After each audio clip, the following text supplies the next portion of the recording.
Meanwhile, former CIA officer Valerie Plame under fire this morning after tweeting out an article blaming America's Jews for the country's wars. Plame is now backtracking on the tweet, saying she didn't read the article thoroughly and had only paid attention to its criticism of neoconservatives. She said she made a mistake and this was a doozy. Here to react is Harvard University law professor Alan Dershowitz. Professor, good to see you again. Good to see you. So Valerie Plame back in the news for something I wasn't expecting. What do you take from this? Do you take her apology? No, it's much, much worse than the media has presented it. This guy, Philip Girardi, is a well-known anti-Semite. In this article, he says that Jews like me or Bill Kristol, when we appear on television, should have on the bottom of the screen identification saying we're Jews, and he says it's like a warning label on a bottle of rat poison. Wow. Ingest at your own peril. Was in That's in the story that she retweeted. Article. And all you have to do is read the first couple of paragraphs. Jews control the media.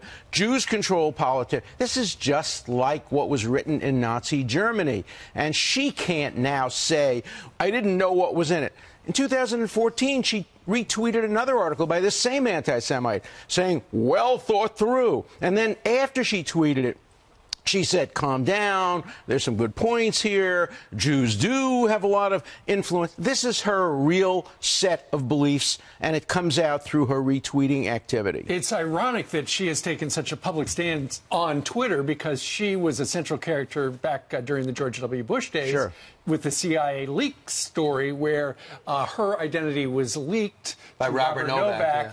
And she then just said, you know, he destroyed my life because I was a secret operative, even though she. Well, you know, the interesting thing about Twitter is you do it so quickly.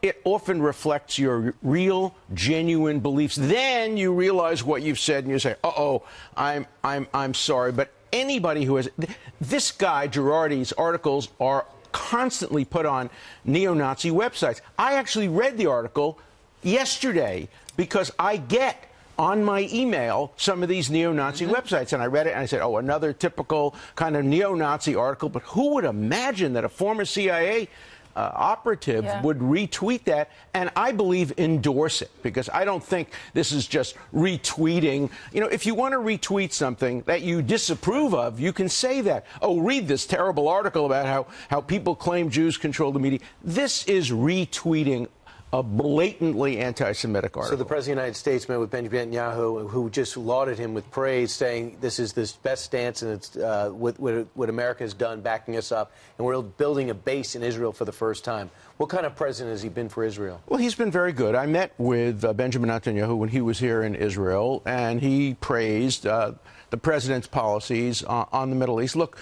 you can disagree with the president on some things, on health care, but when he does the right thing, and I think he's doing the right thing when it comes to the peace process and supporting Israel, he's going to have my support. Do most Jews in America support him because of that? No. Look, the vast majority of Jews voted for Hillary Clinton. I voted for Hillary Clinton. You know, more in this article, this guy says Jews want a war.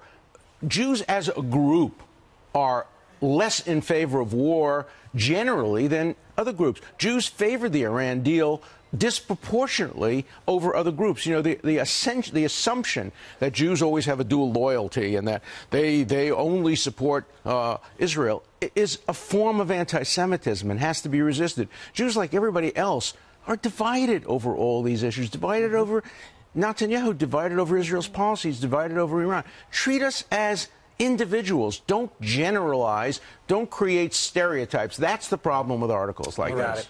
Well, you are the chosen people, and I love you. I'm sorry for all this hate. Thank you very much for joining us today. It's great to have you on the couch, not up in the Commonwealth. Well, I'm back in New York now. Yeah, he's out of the attic. Good.